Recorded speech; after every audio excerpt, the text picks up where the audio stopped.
There are civilizations that left behind nothing but broken pottery, scattered pieces of a world that no longer speaks.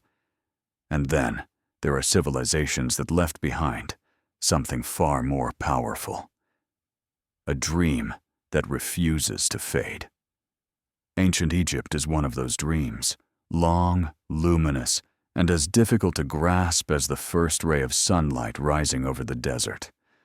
People still wonder how an entire nation came to believe that their ruler was more than a man, that he carried the breath of the gods themselves. What kind of world could make such a belief feel natural, inevitable?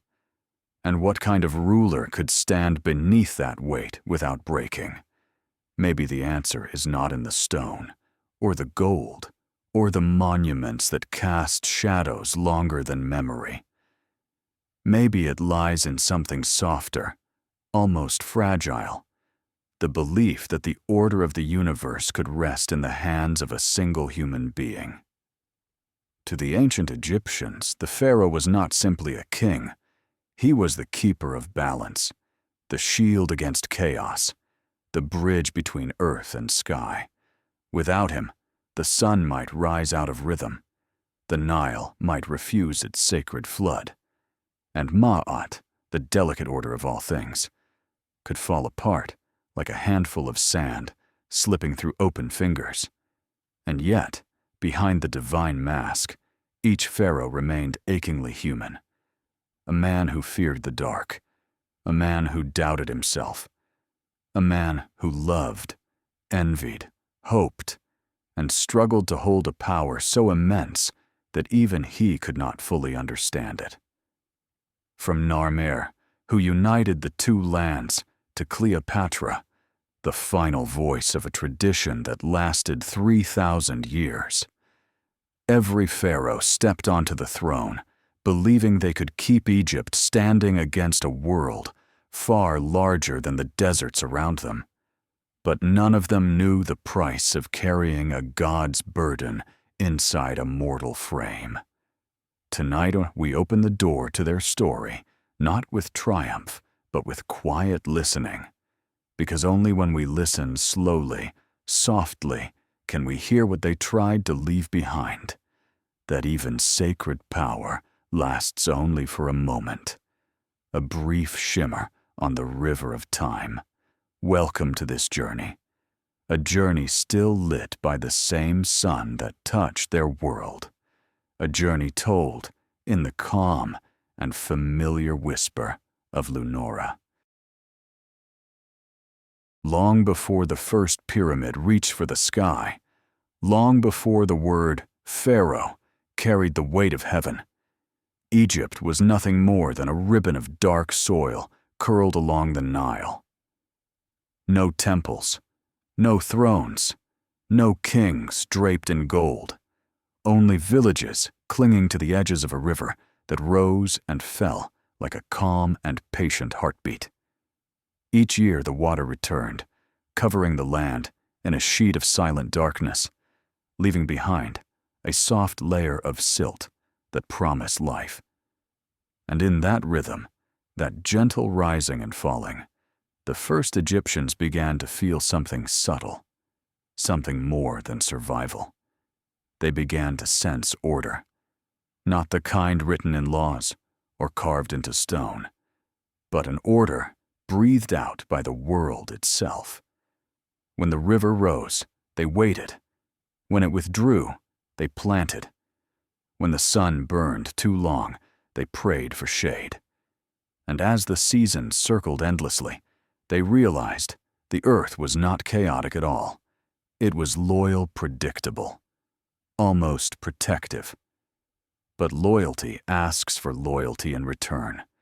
And so the people understood that if nature followed a cycle, their lives needed a cycle too. Someone to speak for the land, someone to speak for the gods, someone to hold the fragile line between plenty and ruin. At first, these leaders were not kings, just figures the community trusted to read the water, guide the harvest, settle disputes before they grew sharp. Yet even the simplest responsibilities have a way of gathering meaning around them, like sand drifting quietly around a stone. Soon, these leaders were not only managers of the fields, they were guardians of balance. And balance in Egypt was never just a practical idea. It was sacred. It was Ma'at, the invisible thread stitching together heaven, earth, river, and human breath. To protect that thread meant more than authority. It meant stepping into a role that hovered between mortal and divine. As the villages along the Nile grew into regions, each with its own symbols, its own stories, its own gods, one question rose above them all, quiet but insistent. Who will unite us? Not through conquest alone, but through meaning, through the belief that a single heartbeat could echo across both halves of the two lands.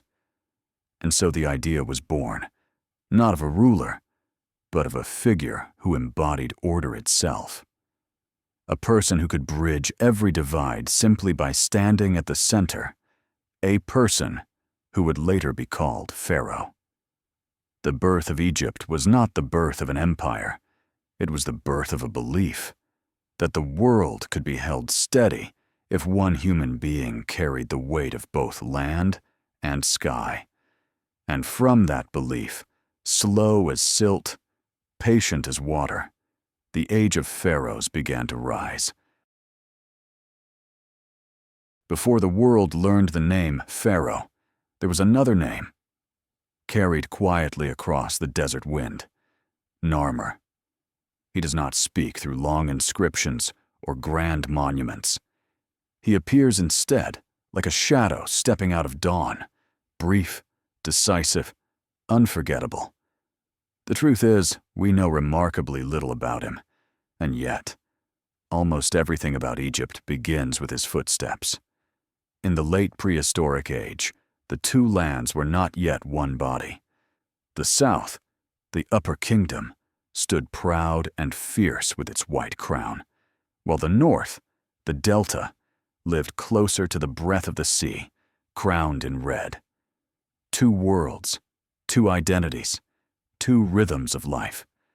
And like all places shaped by rivers and borders, they drifted between cooperation and conflict, never fully apart, never fully together.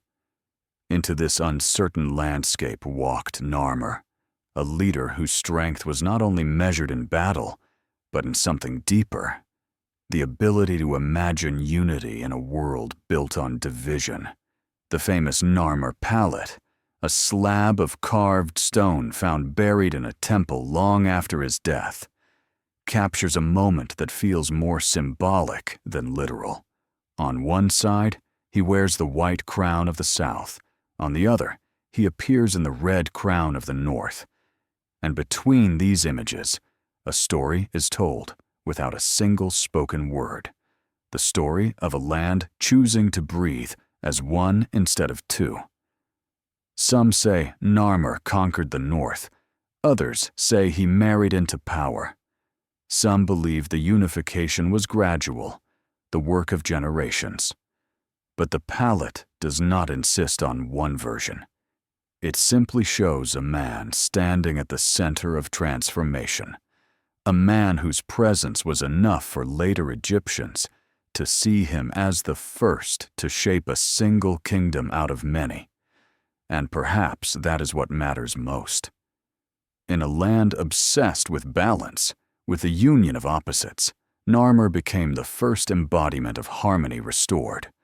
A king whose footsteps stitched together two halves of a country, like thread passing through cloth. With unification came a quiet revolution. Trade flowed more smoothly. Laws began to echo from one region to another. The idea of a king who ruled for the whole land took root like a seed dropped into fertile silt. And above all, a new symbol rose, the double crown. A reminder that the pharaoh's duty was not domination, but equilibrium. Narmer may not have built pyramids or carved his words into stone walls, stretching toward the sky. But he did something far greater. He created the possibility for everything that came after. Without unity, there would be no old kingdom, no golden age, no monuments that touched eternity. Every pharaoh's crown, every temple's first stone, every prayer whispered into the desert, all of it stands upon Narmer's quiet decision that Egypt must be one, or it would be nothing at all. And so, in the soft hush of history, Narmer remains the first heartbeat of a civilization that would one day reach for the stars, a reminder that sometimes the greatest beginnings are not loud, but steady, not forceful, but clear, not written in thunder, but in the calm certainty of a leader who sees further than his time. The first pyramids did not rise from the desert as symbols of glory. They rose slowly, cautiously, like ideas testing their own shape. And in the early days of the Old Kingdom, Egypt stood on the edge of a quiet revolution, a moment when stone, for the first time, began to dream upward. It starts with Djoser, a king whose vision would pull Egypt out of the flat earth and into the sky. Before him, royal tombs were humble mastabas, low, wide, grounded, closer to the dust than to the heavens. But something shifted in Djoser's reign, something sharp, almost daring.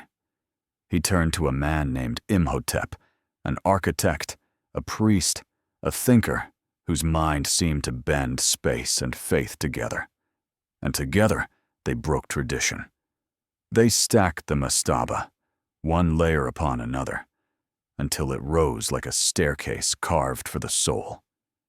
The step pyramid at Saqqara was born, not smooth, not yet perfect, but undeniably new.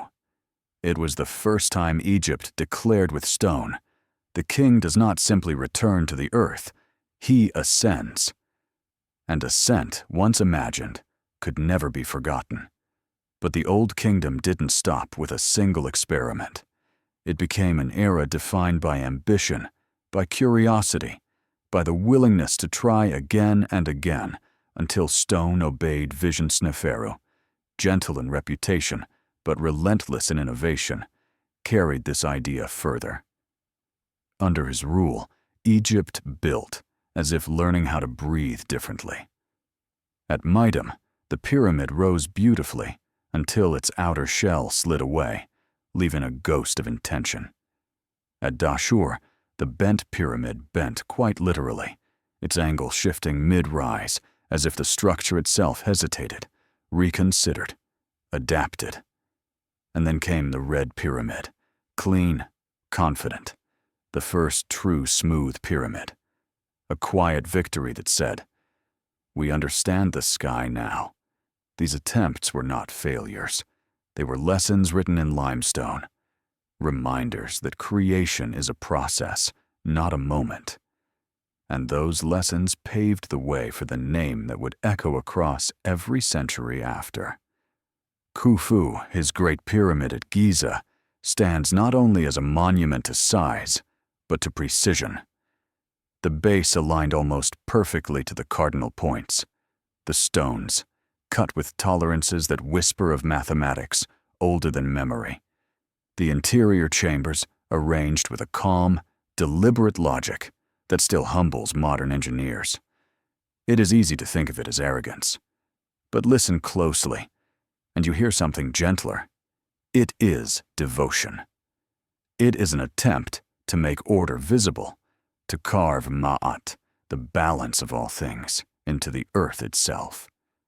To build a pyramid was to say, the world has harmony, and we will mirror it. And behind that harmony lay thousands of hands. Workers who hauled blocks in rhythm with the river's flood, scribes who counted grain to feed them, overseers who carved organization into the chaos of labor. These were not nameless shadows. Many left graffiti in hidden corridors, jokes, crew names, pride. They were not slaves dragged by force. They were Egyptians building the identity of Egypt. Through their effort, the pharaoh became more than a ruler. He became a horizon, the fixed point around which life, death, and eternity aligned. The Old Kingdom is often called the Age of Pyramids, but that phrase is too small.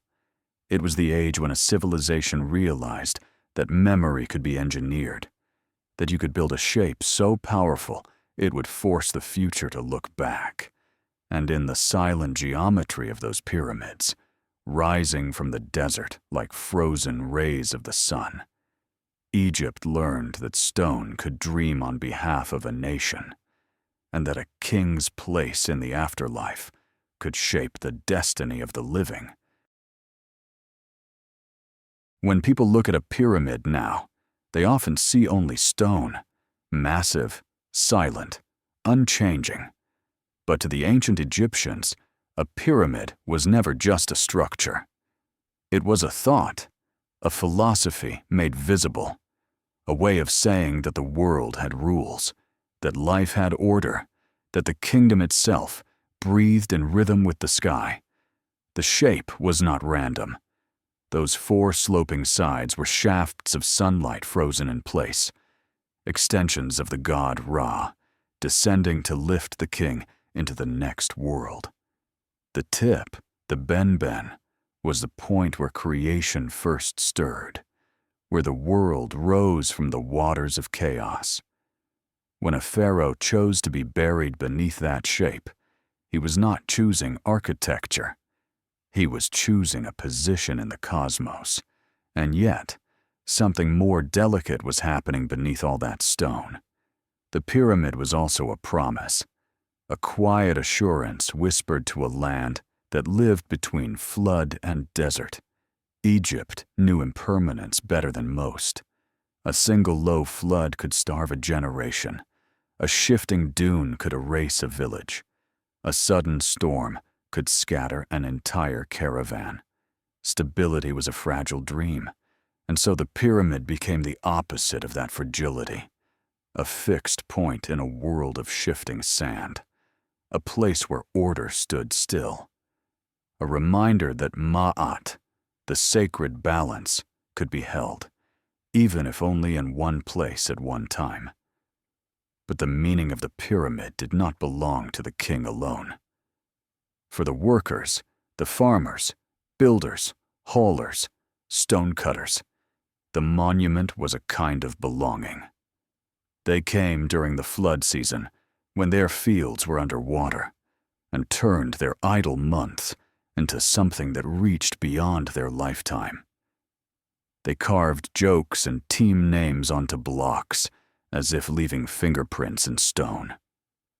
Reminders that their hands, too, had brushed eternity. In that sense, the pyramid was a conversation between ruler and people, between present and future, between earth and sky. And each block, heavy, rough, resistant, carried more than weight. It carried a belief that the king's well-being in the next world meant the land's well-being in this one, that cosmic order and daily bread were tied together. Some might ask, why make it so large? Why exhaust so much labor, so much time, so much stone? But to an Egyptian living in the Old Kingdom, size was not arrogance. It was clarity. A small symbol whispers. A great symbol sings. A pyramid needed to be big enough for everyone, even the distant generations, to hear that song. And deep inside, where the sun's touch cannot reach, silence becomes its own kind of light. The narrow passages, the rising ceilings, the long corridors of airless stone. They feel less like architecture and more like meditation. As if the pharaoh did not simply travel to the afterlife, he dissolved into stillness, into quiet, into a place where time slows and the boundary between body and spirit blurs into something soft. That, too, was part of the design. A pyramid teaches patience, teaches humility, teaches the mind to listen. Standing before it, even today, you feel your heartbeat slow, your breath lengthens, your thoughts settle. Perhaps that is the truest purpose of these monuments, not to glorify a king, but to remind the living that they are part of something older, larger, more mysterious than their own brief stories. The pyramid endures for one reason. It is not a monument to power. It is a monument to balance, to the dream that order can exist in a world that so often slips into chaos. And through that balance, Egypt learned a lesson that would echo for centuries, that stability is not given. It is built, stone by stone, belief by belief, breath by breath. For nearly 500 years, the Old Kingdom stood as if carved from certainty. Kings rising in long, unbroken lines, pyramids shaping the horizon, the Nile arriving each season like a faithful messenger. But nothing in history is truly permanent, not even stone. And somewhere after the last great pyramid was finished, the rhythm began to fail. It did not start with war or invasion or sudden catastrophe. It began in the river, the very heartbeat of Egypt. The Nile's floodwaters weakened year after year, shrinking the fields, tightening the granaries, thinning the margin between plenty and hunger. A kingdom built on predictability was forced to face the one thing it feared most: unpredictability. And when the river becomes uncertain, everything built upon it begins to tremble. Local governors, once loyal administrators, started to act like small kings of their own provinces, holding grain, negotiating power, answering less to the throne and more to themselves. The pharaoh, once the anchor of the cosmos, felt his authority stretch thin across a land growing heavier with need. The great teams of pyramid builders disbanded. Trade slowed. Towns that had thrived near construction sites drifted into silence. Even the stones, once shaped with precision, were abandoned half-carved, as if the craft itself had forgotten how to breathe. This period is often called the First Intermediate Period, but the phrase feels too clinical, too clean. It was not a transition. It was a thinning, a slow unraveling of trust. And trust, once frayed, rarely repairs itself quickly. Imagine the uncertainty of those years. Farmers watching the river nervously, wondering whether the water would come at all. Priests offering rituals that felt heavier with every failed flood. Families traveling between nomes, searching for grain, for work, for meaning. Egypt had not collapsed in the dramatic way stories like to imagine. It drifted apart, piece by piece, voice by voice, until the land felt more like a mosaic than a kingdom. And at the center of this mosaic sat a painful question. If the pharaoh's sacred duty was to preserve balance, what happens when balance breaks? Does the king fail the cosmos, or does the cosmos withdraw its favor from the king? That question lingered in every temple and household, a quiet echo that even the priests could not smooth away. The symbols of divine kingship, once so bright, dimmed. Some rulers tried to claim legitimacy, but without a steady Nile, their words held little weight. Others grasped for control, but power in a time of scarcity is brittle. It snaps easily. And yet, hidden within the turmoil was an unexpected truth.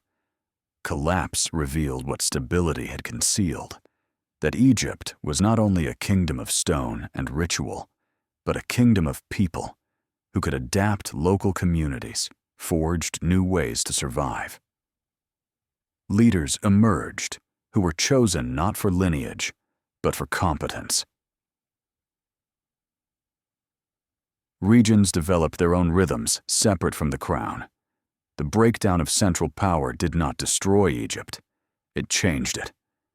It taught the land a harsh but lasting lesson, that unity cannot rest solely on a throne.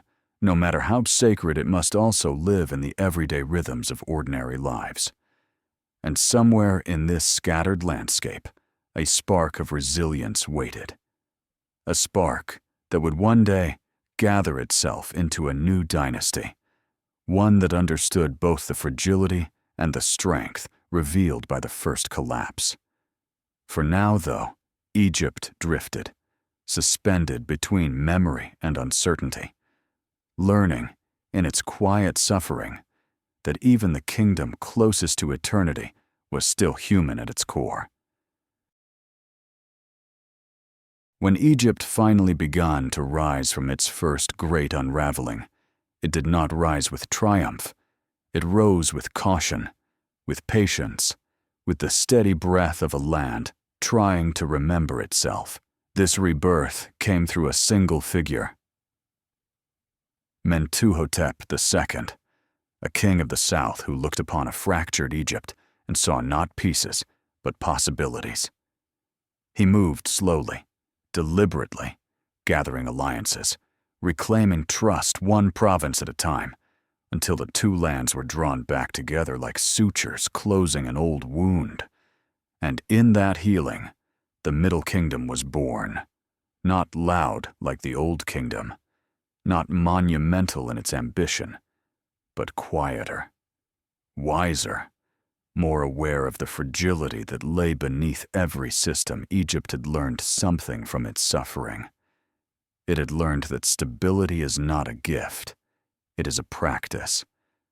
And so, during the Middle Kingdom, the focus shifted inward. Instead of asking, how high can we build? The question became, how deep can we understand? The temples grew more refined, not larger.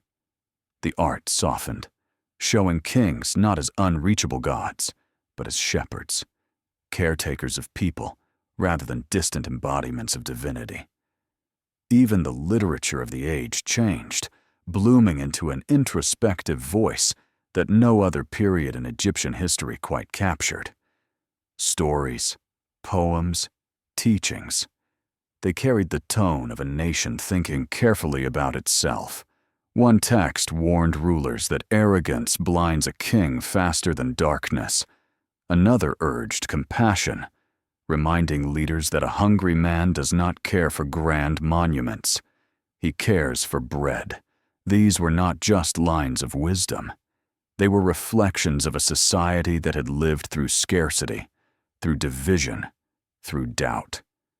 The kings of the Middle Kingdom, Senusret I, Senusret II, Senusret III, each added something different to this recovery.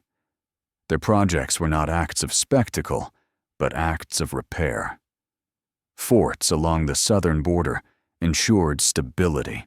Canals, storehouses, and administrative reforms laced the land with new veins of organization. And from these measures grew a confidence more subtle than the Old Kingdom's boldness, a confidence that understood its own limits. Egypt expanded, yes, especially into Nubia, but expansion during this era felt measured, intentional, almost cautious. It was as if the land remembered the cost of overreaching. But perhaps the most remarkable change of all lived not in stone or territory, but in how the Middle Kingdom imagined death. Tombs were no longer reserved only for the elite. Ordinary people began to place funerary texts, small amulets, and protective spells alongside their dead, signs that the afterlife was widening, opening its gates to more than kings. This shift, quiet but radical, revealed something profound. Egypt was learning empathy. It was learning that the journey into eternity was not the privilege of a single figure, but a shared hope. Through this empathy, through this deeper introspection, the Middle Kingdom became known as Egypt's classical age. not because it produced the grandest monuments, but because it produced the deepest thought. And yet, even in this era of healing, the old truth lingered, that balance must be tended constantly. The Nile remained unpredictable at times. Local officials still held power that could, under the wrong circumstances, overshadow the throne. And beyond Egypt's borders lay forces gathering strength in silence.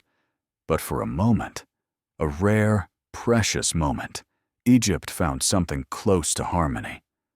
A harmony earned through hardship, a harmony aware of its own impermanence. The Middle Kingdom did not roar like the Old Kingdom. It breathed. It healed.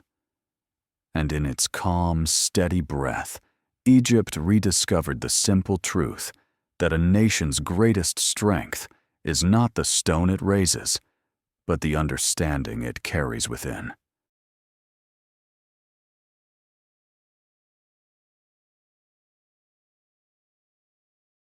After Mentuhotep II pulled Egypt back into one body, the work was far from finished.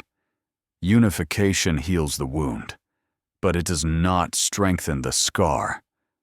And the Middle Kingdom soon turned to a new generation of rulers who understood that if Egypt wanted to stay whole, it would need more than hope. It would need structure, leadership that did not simply command, but organize, refine, and reinforce the heartbeat of the nation. This responsibility fell most clearly on the Senusret kings, Senusret I, Senusret II, and Senusret III. Three rulers who shaped the Middle Kingdom not through spectacle, but through steadiness. Senusret I approached his reign like a careful craftsman. He saw Egypt as a pattern of threads, administrative threads, agricultural threads, spiritual threads, and he began tightening each one so the whole tapestry would not loosen again. He built temples that felt balanced rather than imposing, places where the divine could be sensed in harmony rather than overwhelmed by stone. And through his reforms, he made the machinery of government smoother, firmer, more reliable, a structure that could hold its shape even when the river faltered. Senusret II continued this quiet strengthening. His genius lay in water, in understanding the Nile not as an unpredictable force, but as something that could be guided, partnered with, shaped without being broken. He focused on the Fayum region, expanding irrigation, carving channels, turning wetlands into fields. To an Egyptian farmer, this was not just engineering. It was liberation. It meant safety, bread, predictability. It meant that hunger, once a shadow that had swallowed entire generations, now had a weaker grip. And there is something deeply telling about a king who chooses to build waterworks instead of monuments. It reveals a ruler who measures legacy not in stone, but in stability. But it was Senusret III who carried the Middle Kingdom into its sharpest focus. His presence feels different from the others. Harder, more disciplined, more direct. His statues show a face carved with fatigue, determination, and an almost philosophical sadness, as if he carried the weight not just of the land, but of the lessons learned from Egypt's earlier collapse. Under his rule, the power of provincial governors, the nomarchs, was finally broken. Their independence, which had grown dangerously strong during the first intermediate period, was cut down to size. The throne reclaimed its central authority. Egypt became one voice again, clear and firm. And yet, Senusret III's strength was not merely internal. He pushed into Nubia, building massive fortresses along the river, not as symbols of conquest, but as gateways of control, lines drawn in stone to protect trade, wealth, and identity. Those fortresses, linked like beads on a cord, told a simple truth. Egypt had learned to think not just about the present, but about the future. Inside the kingdom, life felt steadier. Grain moved predictably. Laws traveled further. Local temples found support. Art shifted away from the idealized beauty of earlier ages and toward something more human, more honest, a reflection of rulers who understood suffering and resilience. In this time, Egypt did not glow with the overwhelming radiance of the Old Kingdom. It glowed with a quieter warmth, like a lamp carried through a long hallway. Controlled, steady, intentional. And perhaps that is why the Middle Kingdom endures in memory. It was not an age of grand declarations, but an age of thoughtful adjustments. Leaders who understood that power is not a throne, but a network of trust. These pharaohs stitched Egypt tighter, thread by thread, until the land felt whole not just on a map, but in the hearts of its people. They did not build pyramids that touched the sky. They built systems that reached into everyday life. And in doing so, they taught Egypt a lesson it would cling to for centuries: that true strength does not shout.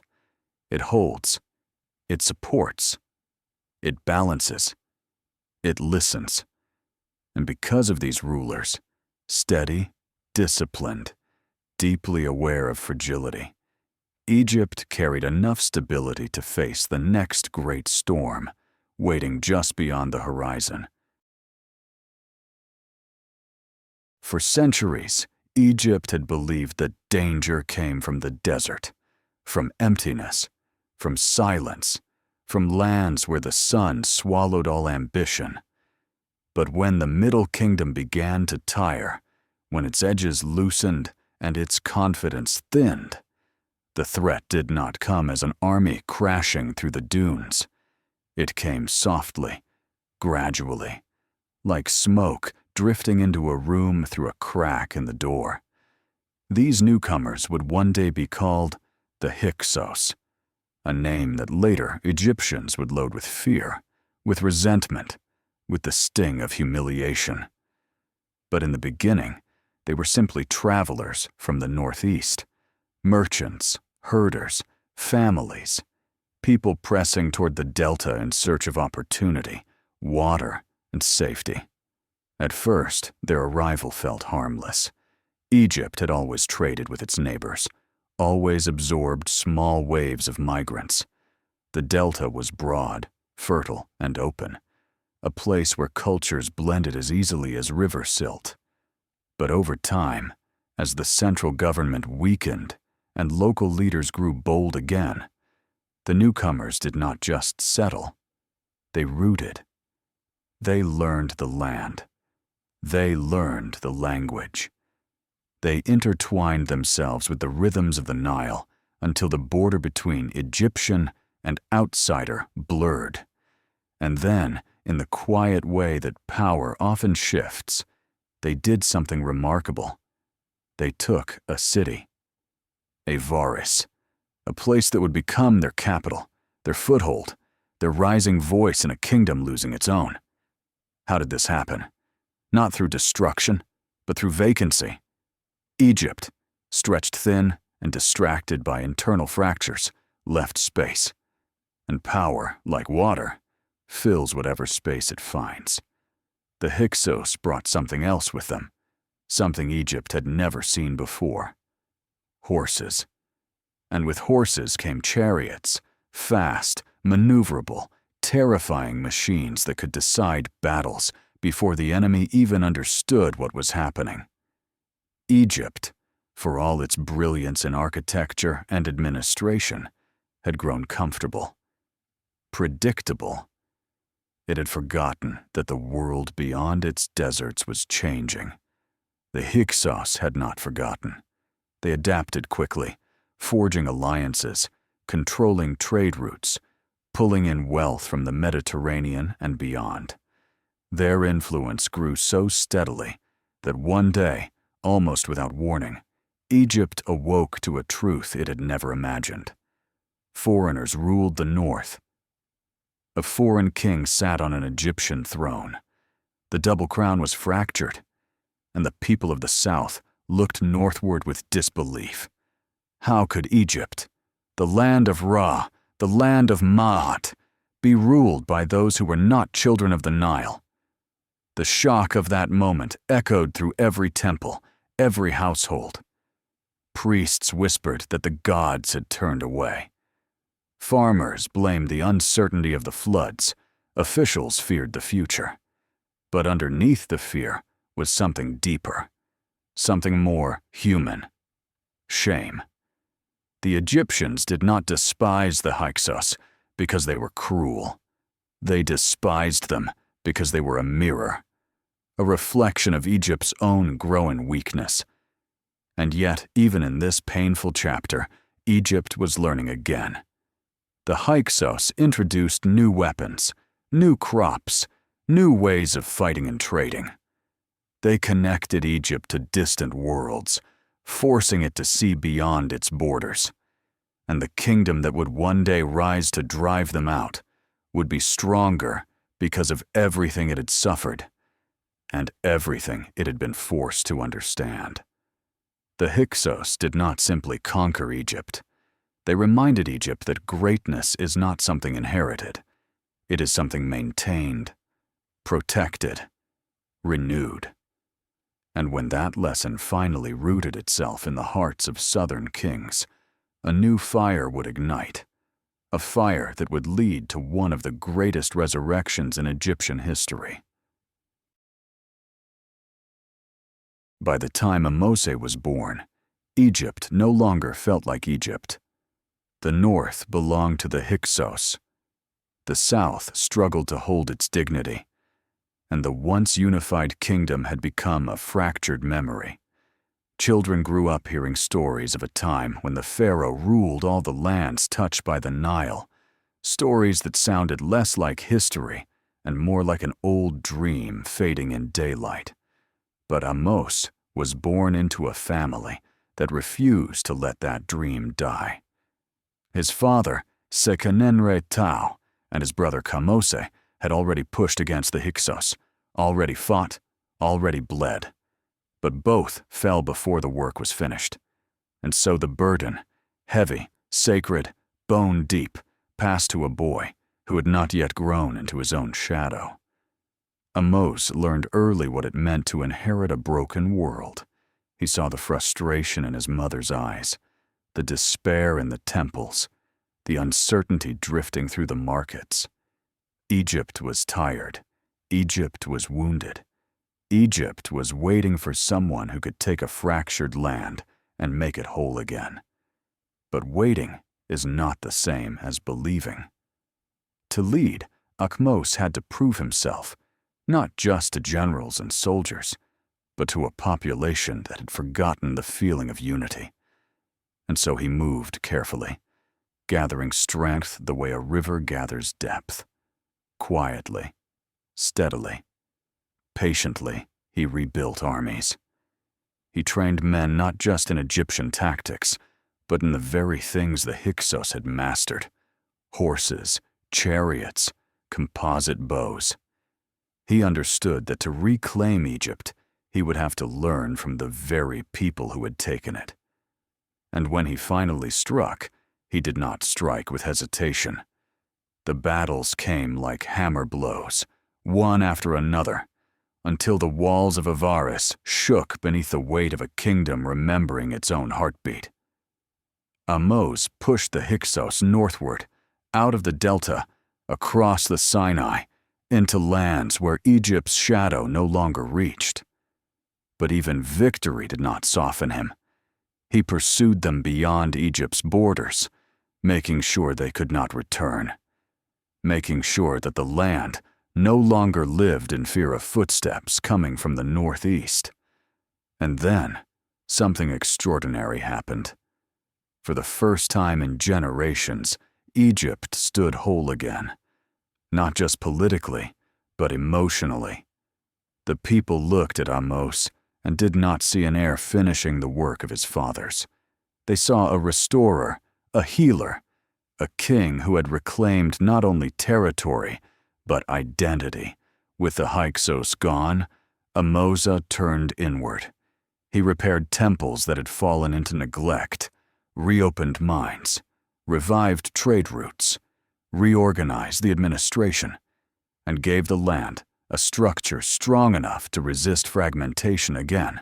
Even the workforce that once built pyramids found new purpose, constructing forts, temples, ceremonial complexes. Egypt had regained more than its land. It had regained its confidence, its center, its breath. And in that renewed breath, something monumental began to stir. A rising ambition that had been silent for centuries. Ahmose did not live long enough to shape this new era fully, but he lit the fire beneath it. The embers he left behind would grow into a blaze under the kings who followed him. A blaze we now call the New Kingdom, the greatest age Egypt would ever know. But for all of Egypt's future glory, the victories, the temples, the wealth, it all traces back to Ahmose, the young king who refused to let his country remain broken. His story is not merely one of conquest. It is a story of restoration, the moment a nation remembered its own power. And because of Ahmose, Egypt once again stood ready to face the world not as a wounded kingdom, but as a rising sun. When Ahmose restored Egypt, he set the stage for something deeper, a kingdom waking up after a long sleep, stretching its limbs, remembering its strength. But it would take another pharaoh, one born into a world already healing, to carry Egypt beyond survival and into greatness. That pharaoh was Thutmose III, a man often remembered as a warrior, a conqueror, a storm moving across the ancient world. But beneath that legend lies something gentler, something more precise. The mind of a strategist who understood that empire is not built by force alone, but by timing, patience, and the quiet study of what people fear and what they desire. Thutmose grew up during the reign of Hatshepsut, a powerful queen who held the throne until he was old enough to rule. And while the world often imagines tension between them, the truth is softer. Under Hatshepsut, Egypt prospered through trade, diplomacy, and stability, conditions that allowed young Thutmose to grow, observe, and wait. He learned not only how to fight, but how to think, how to see opportunity where others saw threat, how to move like a falcon, silent, intentional, striking only when necessary. And when Hatshepsut finally passed, Thutmose stepped into power not as an untested youth, but as a man who had spent years studying his kingdom the way a navigator studies the stars. The moment he ascended, Egypt faced a challenge. In the north, a coalition of princes in Canaan and Syria believed Egypt had grown soft under a female ruler. They plotted rebellion in Megiddo, a fortress perched on a hill, a place where roads crossed and armies gathered. Many pharaohs would have reacted with hesitation, waiting for perfect conditions. Thutmose did not wait. He moved. He marched his army north, not through the safe routes, but through a narrow mountain pass so tight that the soldiers had to walk single file. Advisors warned him this was foolish, that a single ambush could end everything. But Thutmose understood something they did not, that fear, when predictable, strengthens enemies, and when disrupted, weakens them. By taking the unexpected path, he arrived at Megiddo before the rebels were ready. And there, on that hilltop, he won a victory so decisive that later generations would write about it, as if the gods themselves guided his arrows. Megiddo became more than a battle. It became a message. Egypt was no longer recovering. Egypt was rising. And Thutmose, calm, disciplined, relentless, began to shape the lands beyond the desert into a web of alliances, vassals, and tribute. He campaigned year after year, moving through the Levant, into Syria, pushing farther than any Egyptian king had dared. He did not simply conquer. He organized. He brought back artisans, scribes, diplomats, daughters of foreign kings. He studied cultures the way priests study sacred texts, absorbing what worked, discarding what broke, weaving it all into a system that made Egypt not just powerful, but respected, feared, almost gravitational in its influence. Under Thutmose, Egypt did not build grand monuments of stone. It built monuments of control, networks, agreements, loyalties, the kind of empire that doesn't need to shout to be obeyed. And yet, even as he expanded Egypt's borders, Thutmose kept something deeply human at the heart of his rule. His records show an attention to detail that feels almost tender. Lists of plants he brought back from foreign lands, descriptions of animals he encountered, notes on cities and customs. A conqueror with the eyes of a botanist, the memory of a scholar. He understood that to rule the world, one must first study it. When Thutmose died, Egypt stood larger than it ever had. Its borders stretched far north into the lands of cedar and snow. Its wealth flowed in from seas and mountains. Its name carried weight across languages and nations. But his empire did not feel like a fleeting blaze. It felt like something crafted, measured, intentional. A structure built to last. And so Thutmose III is remembered not only as Egypt's greatest warrior king, but as something more subtle, the mind that taught Egypt how to breathe as an empire. A man who understood that victory is not noise, it is rhythm. Not chaos, but precision. Not domination, but balance, the same balance his ancestors had once carved into stone. Before Thutmose III carved Egypt into an empire, the kingdom passed through the hands of someone the world was never meant to expect. A woman who refused to stand behind a throne when she knew she could sit upon it. Her name was Hatshepsut, a name that even now carries the quiet echo of defiance, of brilliance, of a mind too large for the role tradition tried to give her.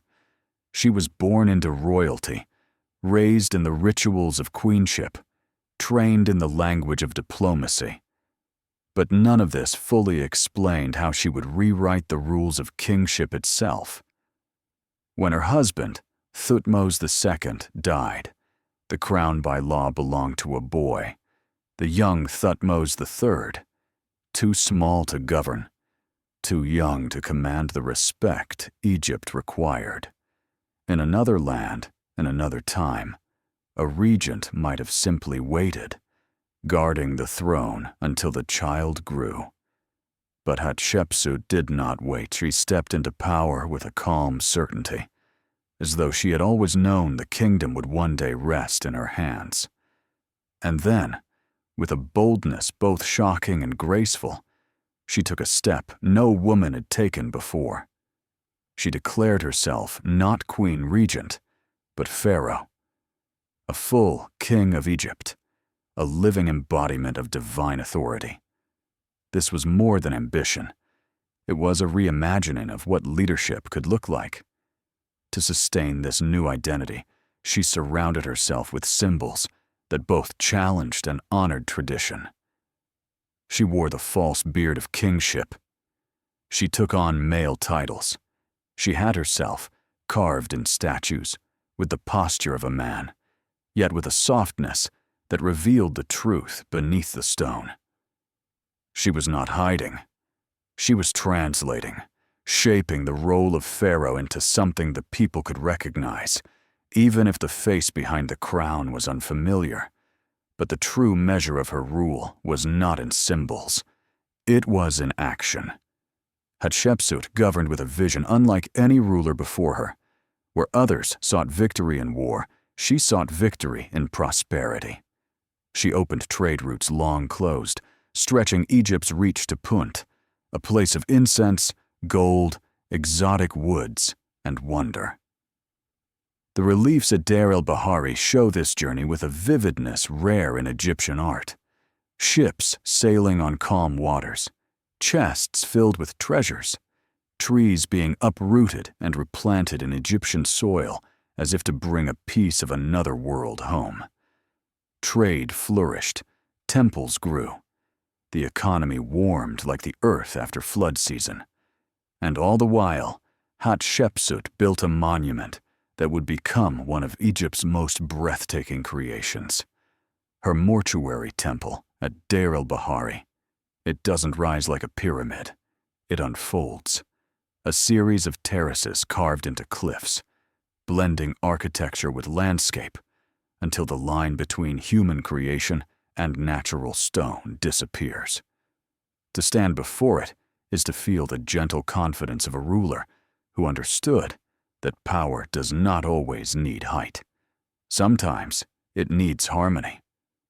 Hatshepsut's reign lasted more than 20 years, and in that time, Egypt experienced something rare: quiet greatness. No invasions, no collapses, no desperate rebuilding, just stability, wealth, and a sense that the world, however briefly, had aligned in a way that allowed people to breathe. But history, like the Nile, shifts. After her death, her images were chiseled away by those who followed her, perhaps to strengthen the legitimacy of Thutmose III, perhaps to cleanse the memory of a woman wearing a man's crown, perhaps out of fear that her legacy would overshadow others. Yet the stone, even wounded, still speaks. And what it tells us is simple. Hatshepsut was a pharaoh, not because she took the throne, but because she understood it, understood that true leadership is not thunder, but climate, not force, but direction, not noise, but presence. In the quiet, balanced world she shaped, Egypt learned something beautiful, that greatness can rise from angles no one sees coming, that a kingdom's strength is not in who is expected to lead, but in who is capable of leading when the moment calls. By the time Amenhotep III stepped onto the throne, Egypt was not a kingdom searching for its identity. It was the sun at noon, bright, steady, unchallenged. The wars of earlier dynasties were distant memories. The rebellions had faded. The borders were secure. Egypt did not need a conqueror. It needed a conductor, someone who could keep the music of the land playing in perfect rhythm. Amenhotep was that conductor. He did not rule with urgency or fear. He ruled with ease, the kind that can only exist when a kingdom rests at the height of its confidence. Under his reign, Egypt did not expand by the sword. It expanded through influence, through diplomacy, through gifts sent across continents wrapped in gold and incense.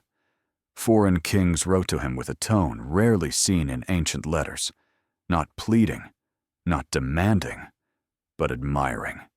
They asked for alliance, for marriage, for access to Egypt's wealth. And Amenhotep, calm as the river in flood season, chose carefully. Each alliance, each gesture, each gift strengthened Egypt's place as the center of a world that seemed to orbit around it. The artistry of the time reflects this ease. Statues of Amenhotep are not carved with the hard, determined lines of warriors. They show a king serene, almost luminous, a man who did not need to project power because power was already woven into the air around him. Temples grew broader, more graceful. Columns rose like papyrus stalks, stretching toward the sky. Light seemed to pool in the courtyards, as though even the sun had softened out of respect. And perhaps the most iconic symbol of his reign stands at the edge of Thebes, the Colossi of Memnon. Two giant statues seated in eternal stillness, watching over the plains, like guardians who have seen everything yet remain unmoved. They are not fierce. They do not threaten. They simply exist, steady, silent, monumental, much like Amenhotep's era itself. But beneath the calm lay another kind of brilliance. Amenhotep understood that the strength of a kingdom is not measured in battles won, but in how deeply its identity is felt. And so he cultivated festivals, celebrations of the sun god, of renewal, of cosmic harmony. These ceremonies were not mere entertainment. They were rituals that reminded people why Egypt mattered, why their world felt protected, ordered, meaningful. He also elevated the status of his queen, Tiye, a woman of sharp intellect and strong presence. She was not tucked in the background. She was a partner in diplomacy, a voice in governance, a figure so respected that foreign rulers addressed her directly in their letters. Through Tiye, Amenhotep showed a subtle truth, that stability comes not just from a strong king, but from a strong center around him. And yet, in this age of golden calm, something was changing beneath the surface. Amenhotep's devotion to the sun, God, grew more focused, more intense. Temples to Amun, once the cornerstone of religious life, felt the slow shift of attention. A new emphasis on the sun's disk, the Aten, began to appear like a faint shadow of what was to come. It was not yet rebellion, not yet a rupture, but it was a sign, a quiet turning of the tide. For now, though, Egypt basked in its glow. The fields flourished, trade thrived, artists carved with a confidence that only peace can give, and the people lived in a world where the horizon felt safe, predictable, almost gentle. Amenhotep III's reign is often remembered as one of luxury, but luxury was only the surface. Beneath it lay something far rarer: balance. A balance so perfect that it felt effortless, like a long, deep breath held between great turning points in history.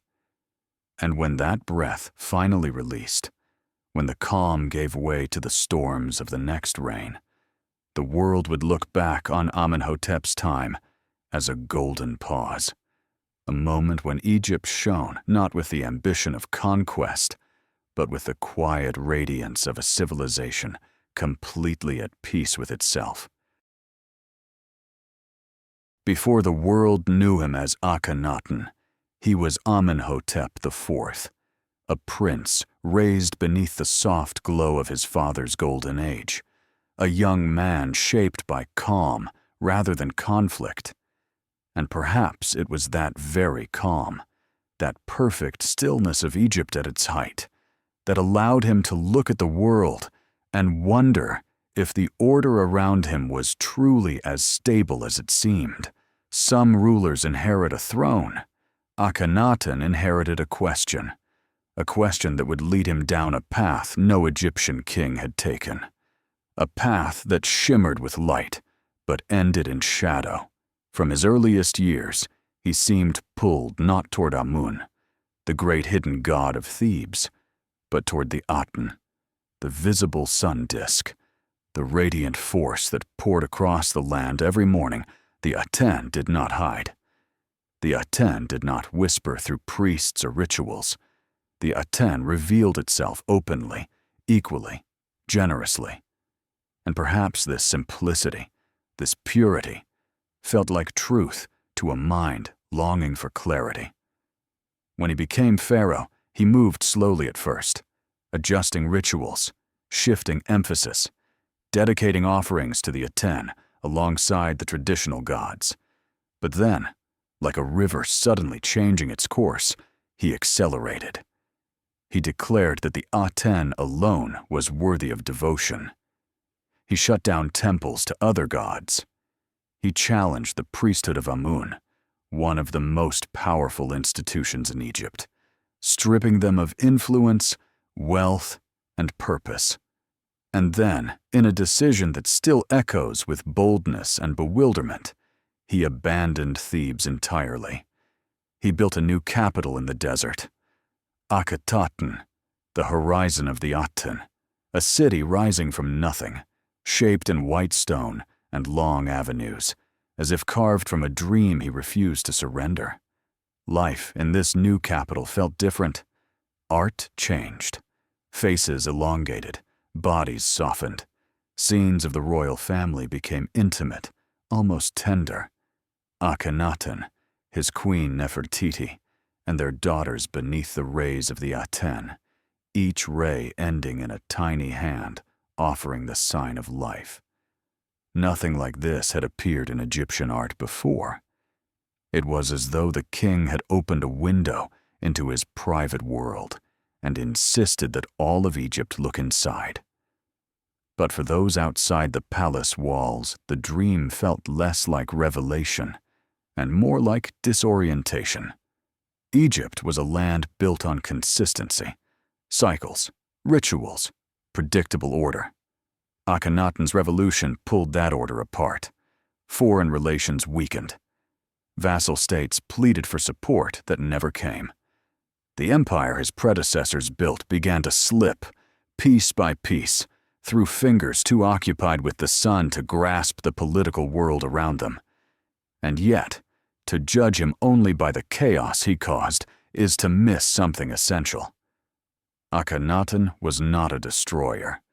He was a believer, a man who saw something so clearly in his mind that he could not understand why the world did not follow a man who mistook vision for destiny. A man who forgot that a kingdom is not held together by belief alone, but by balance. His devotion to the Aten was pure, perhaps too pure. It left no room for doubt, no room for compromise, no room for the complex weave of tradition that had kept Egypt stable for centuries. And in that rigidity lay the heart of the danger.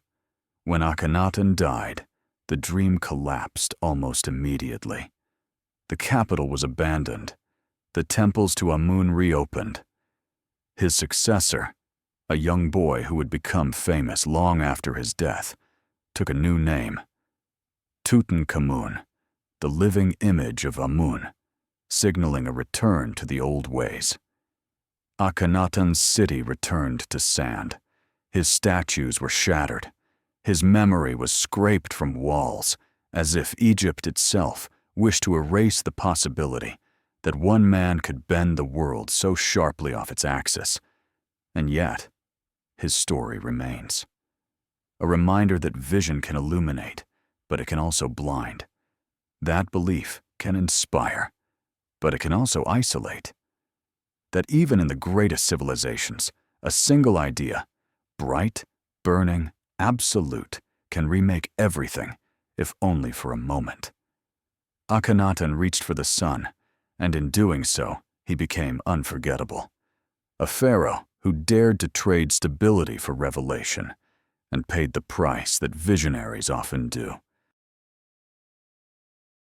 When Tutankhamun came to the throne, he was not a symbol of power. He was a child, small, fragile, carrying a kingdom far too heavy for his young shoulders. And yet, in that fragility, Egypt found something it desperately needed after the turmoil of Akhenaten's revolution. A chance to correct its course without the force of pride, without the clash of egos. A chance to return to balance quietly, gently, through the voice of a boy who had inherited a broken map of the world. His birth name was Tutankhaten, the living image of the Aten, a name carved in the glow of his father's devotion to the sun disk. But the moment he took the throne, the shift began. Soft at first, almost like the hush of dawn, but unmistakable. Advisors whispered. Priests petitioned. The people waited. And then, in a decision that felt like the exhale Egypt had been holding for years, the young king changed his name. Tutankhamun, the living image of Amun. It was more than a title. It was a signal that the old gods had returned, that the world would return to its rightful rhythm, that the long shadow of Amarna was beginning to lift. But Tutankhamun's youth meant something else too. He was moldable, influenced, surrounded by adults who understood the stakes. Viziers, generals, priests. They guided his hand. But it was his face the people saw, and in that face they found comfort. A child cannot hold malice. A child cannot wage ideological war. A child can only grow. And in growing, he allowed Egypt to heal alongside him. Temples to Amun reopened. Statues of the old gods were repaired, dusted, carried back into sanctuaries. The capital moved once more, leaving behind Akhenaten's deserted city like a dream waking into sand. It was as if Egypt, embarrassed by its own fever, was smoothing the blankets and pretending it had never tossed in sleep. And yet, Tutankhamun did not simply undo his father's changes. He helped restore something deeper, the sense that Egypt's world was held in place by an unseen structure, by tradition, by the careful balance between king, priests, and people under him. Festivals resumed. Grain stores stabilized. Diplomacy restarted. Even art shifted back toward familiar forms, shedding the raw intimacy of the Amarna style and returning to the timeless symmetry that had defined Egypt for centuries. But fate had given Tutankhamun a short road. His health was fragile. His body, as we now know, carried illness, injury, and the burden of dynastic intermarriage. Yet despite all of this, he tried. He participated in ceremonies. He oversaw projects. He walked with a cane, but he walked. And every step he took reminded Egypt that even a weakened king can anchor a nation if the nation chooses to believe in him. His death came too early, a sudden extinguishing of a life just beginning to find its shape. And with no surviving children, the dynasty faltered, shifting into the hands of generals and ambitious men who had long stood in the background. Ironically, his life was quiet, but his afterlife was thunder. The treasures in his tomb, untouched for millennia, would one day capture the imagination of the entire world, making him the most famous of all pharaohs, despite ruling for only a breath of time. But his true legacy lives not in gold. It lives in the pause he gave Egypt. The moment of calm after upheaval. The breath that allowed the kingdom to step away from the brink and rediscover its center. Tutankhamun did not conquer lands or rewrite theology. He did something gentler, something harder. He allowed a wounded civilization to find its equilibrium again. And sometimes, in the long story of nations, it is not the loudest kings who save the future. It is the quiet ones. After Tutankhamun's short, flickering reign, Egypt drifted through a quiet uncertainty, guided by generals, priests, and men who stood just behind the throne, waiting for history to choose a new direction. The land was stable, yes, but fragile, like a bowl repaired after a fall, whole again but still carrying the memory of its cracks. And then, into this landscape of caution and transition, stepped a family whose name would one day thunder across the ages. The Ramessides. Their rise did not begin with a king. It began with a soldier, a man named Rameses I, chosen not because of divine lineage, but because of competence, loyalty, and the quiet steadiness that Egypt now needed. His reign was brief, almost a whisper, but it opened the door for something larger.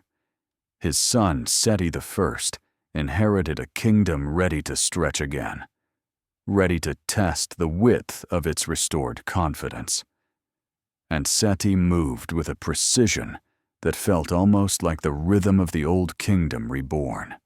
He rebuilt temples, weakened by the Amarna years, restored monuments damaged by time, and led campaigns north and south with a calm authority that reminded the world Egypt was no longer inward-looking. It was watching. It was listening. It was preparing. Seti's military reports describe a man who understood the difference between vengeance and strategy. He did not lash out. He selected. He measured. He reinforced borders not because he sought glory, but because he saw instability rising beyond Egypt's edges. A storm gathering in the north, where the Hittite Empire pulsed with ambition. In Seti's reign, Egypt rediscovered something it had nearly forgotten: momentum. But it was his son, Ramesses II, who would take that momentum and turn it into legend. Ramesses was not subtle. He was not quiet. He was the opposite of the soft, introspective kings of earlier centuries. He moved with the confidence of someone who believed destiny had already chosen him. Even as a young prince, he oversaw construction projects, military training, and diplomacy, all with a presence that drew attention whether he asked for it or not. And when he became pharaoh, he burst onto the world stage like a rising sun too bright to ignore. Statues of Ramesses towered over temples. His name carved itself across Egypt like a proclamation. Some kings wrote their legacy in whispers. Ramesses carved his in granite. But beneath the monumental scale, beneath the grandiosity, lay something more human: the desire to secure a world where Egypt could stand unshaken. And that desire led him into one of the most famous clashes in ancient history: the Battle of Kadesh, where Egypt and the Hittites met in a collision of two rising powers. It was not a clean victory. It was not a crushing defeat. It was a struggle that ended in something rare for the ancient world: a treaty, carved in silver and stone, acknowledging that neither empire could afford the other's destruction. And in that treaty, Ramesses revealed something critics often miss. He was not merely a warrior. He was a negotiator, a builder, a king who understood that an empire does not endure through force alone. During his long reign, Egypt flourished in ways that touched every layer of society. Temples expanded so vastly that they seemed to inhale the desert. Cities swelled. Trade networks hardened into arteries carrying wealth from Africa, Asia, and the Mediterranean. The arts softened and brightened, capturing scenes of family, ceremony, and a king who wanted to be remembered not only as a conqueror, but as a father of his people.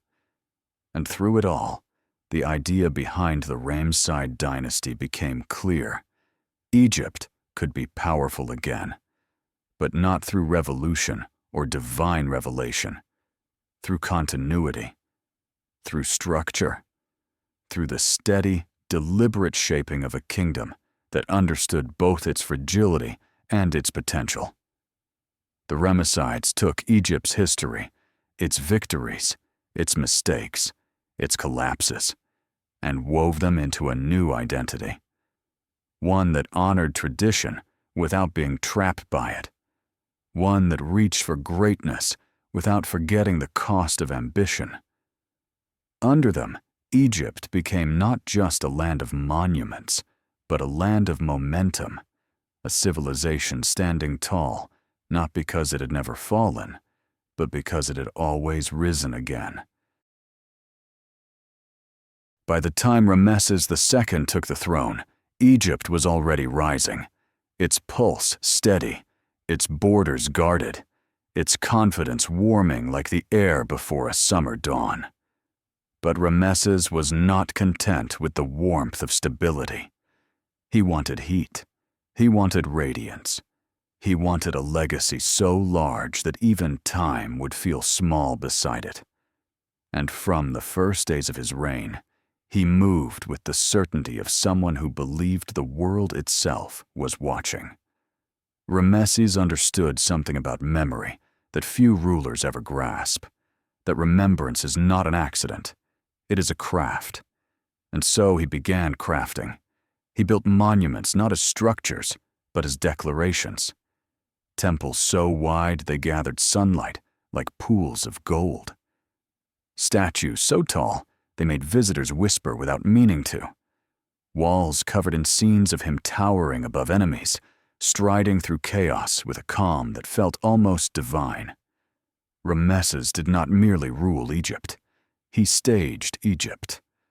But beneath the grandeur, there was a man who understood the fragility of everything he touched. His childhood had been shaped by the memory of the Hyksos. His early years were spent in training, surrounded by cautionary tales of foreign threats and internal weakness. And so when he came to power, he reacted not with fear, but with overcorrection, a desire to fortify Egypt so thoroughly that no shadow could ever swallow it again. This instinct carried him to Kadesh, a battlefield where he met the Hittites in a clash so chaotic, so confused, that both sides claimed victory, while neither truly won. Ramesses returned to Egypt, telling the story, as if the gods themselves had shielded him, as if he alone had stood against thousands. The reliefs carved on temple walls show him driving his chariot into a storm of enemies, bow drawn, horses rearing in a freeze frame of impossible bravery. Historians know the truth was far less clear, but memory, crafted carefully, becomes its own kingdom. And in Ramesses' hands, Kadesh became not just a battle, but a myth. Yet the most revealing truth about him is this: he did not rule through war. He ruled through endurance, through longevity, through presence. 66 years on the throne, a span so long that entire generations were born, lived, and died, knowing only his name. To them, Ramesses wasn't a pharaoh. He was time itself. Under his reign, Egypt entered a period of abundance that felt almost dreamlike. Temples blossomed across the land: Luxor, Karnak, Abydos, Abu Simbel, each one a stone heartbeat that still echoes today.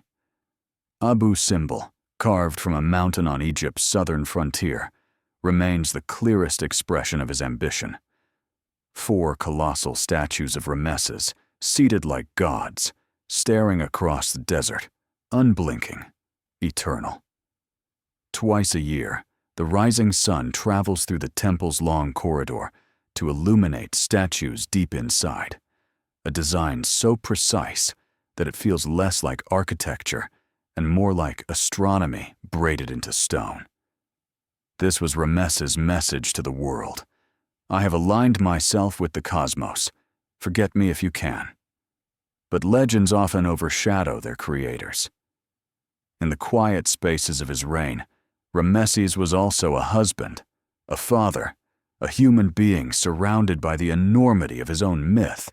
His wife Nefertari was honored with a tomb so beautiful that even the walls seemed to breathe with color. His many children filled palaces, courts, ceremonies, a living constellation orbiting the king who outlived most of them. And in those glimpses, in fatherhood, in devotion, in the soft art made for loved ones rather than audiences, we see a man who did not want immortality for vanity alone. He wanted continuity. He wanted Egypt to outlive him. He wanted memory to guard the land as fiercely as his monuments did. When Ramesses II finally died, the world felt the absence the way a body feels: the sudden stillness of a stopped heartbeat. Egypt mourned not just a king, but an era, an age of brightness, of ambition, of scale so grand that later pharaohs would live in its shadow.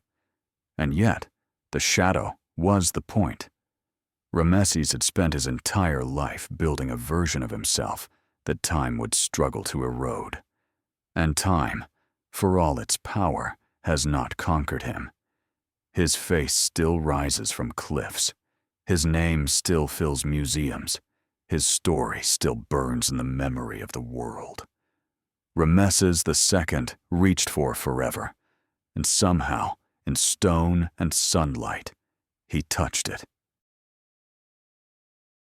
After the long, blazing reign of Ramesses II, Egypt stood like a great monument, warmed by centuries of sunlight.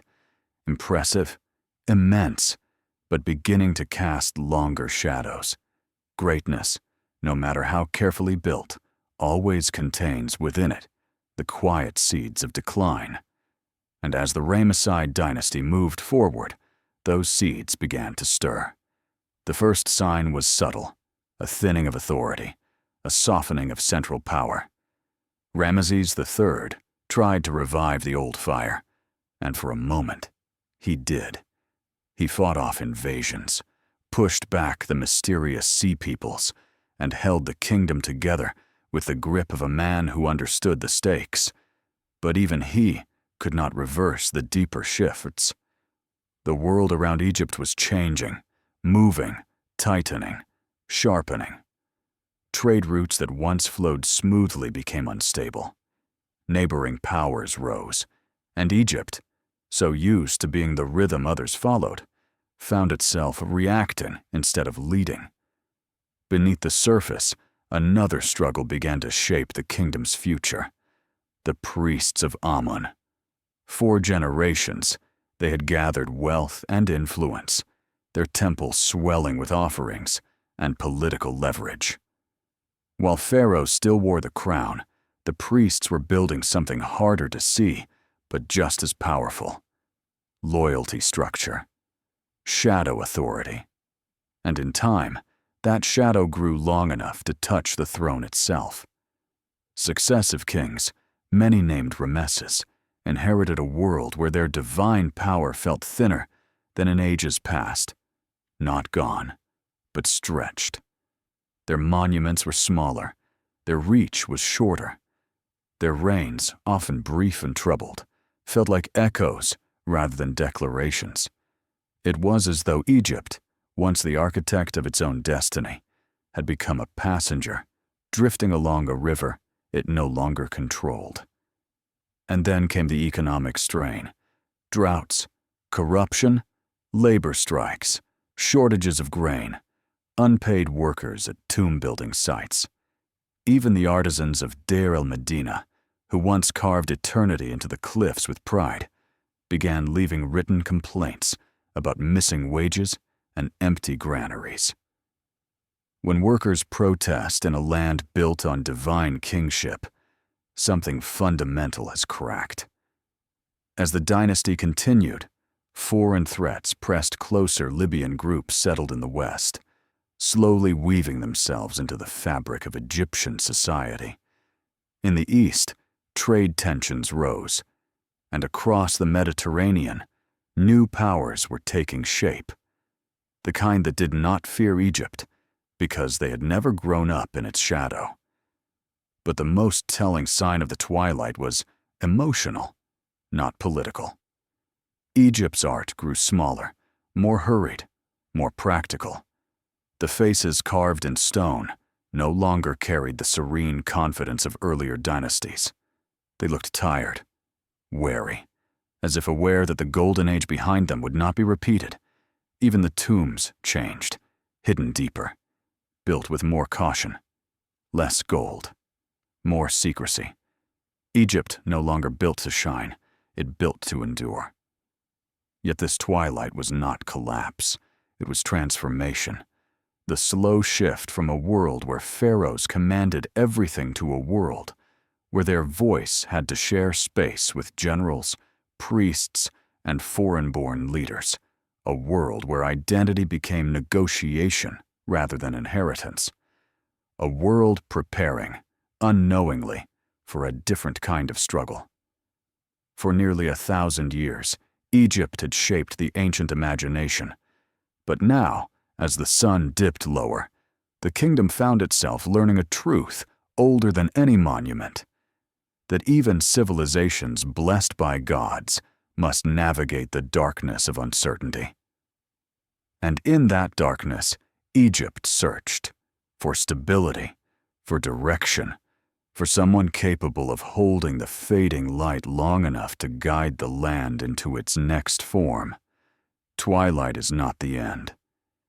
It is the hour when a civilization must decide whether it will dim quietly or rise again in another shape. When the Ramesside flame finally thinned into embers, Egypt did not fall. It drifted. Power loosened, borders blurred, and into that loosened space stepped people who had lived at Egypt's edge for generations. Libyan tribesmen, families who once served as mercenaries, border guards and settlers, woven slowly into the delta like threads of a new pattern. They did not arrive with conquest. They arrived with patience. And over time, their presence in the north grew so familiar that when central authority faltered, it was Libyan chiefs, not Egyptian nobles, who stood positioned to pick up the pieces. Their rise was not a takeover. It was an inheritance, earned through quiet decades of service, intermarriage, and influence. And so Egypt entered a strange new era, a time when pharaohs bore Libyan names, Libyan lineage, Libyan memory, yet sat upon the throne of the two lands with full ceremonial rights. They were outsiders who had lived inside Egypt long enough to become necessary. The first great Libyan king, Shoshenq I, understood this perfectly. He did not claim to rewrite Egypt. He claimed to restore it. He married into royal bloodlines. He strengthened the priesthood, but placed it under tighter control. And most importantly, he reunited parts of a kingdom that had drifted into regionalism after the Ramesside years. He reinforced Egypt's presence in Canaan, carved his victories into the Bubastite portal at Karnak, and reminded the world that the land of the Nile was not yet fading into the background. But beneath the surface, the truth was more fragile. Libyan rule brought stability, but not unity. Their system of power was decentralized, built on family networks, local authority, and inherited chieftaincy passed through complicated lines. Egypt, once shaped by a single ruling heart, now beat with many small pulses. Each strong man governed his district with autonomy. Each branch of the Libyan royal houses treated its territory like a semi-independent realm. The delta became a mosaic, colorful, lively, but fragmented. And fragmentation carries consequences. While temples continued to receive offerings and local rulers maintained order, the kingdom's overall structure lost the tight coherence that earlier dynasties had fought to preserve. Foreign policy weakened. Trade shrank. The great fortresses along the borders felt less guarded. Egypt was not collapsing. It was drifting sideways, caught between memory and adaptation. Yet this era was not defined solely by political scatter. It was also a time of cultural blending. Libyan ornaments mixed with Egyptian ritual hairstyles, dress, and clan markers from the western deserts blended into the iconography of pharaohs. In a way, the Libyan period revealed a truth often hidden beneath monumental history, that Egypt had always been more porous than its desert walls suggested. Foreigners were not anomalies. They were constant participants in its story. But even with this blending, something essential was slipping. The priesthood of Amun remained powerful. Local governors acted independently, and the pharaoh, once the axis of the cosmos, became one of many voices guiding the land. The idea of Egypt, unified, monumental, inwardly radiant, was becoming harder to hold. As Libyan dynasties multiplied, they began ruling concurrently, side by side, each claiming legitimacy, not through war, but through lineage.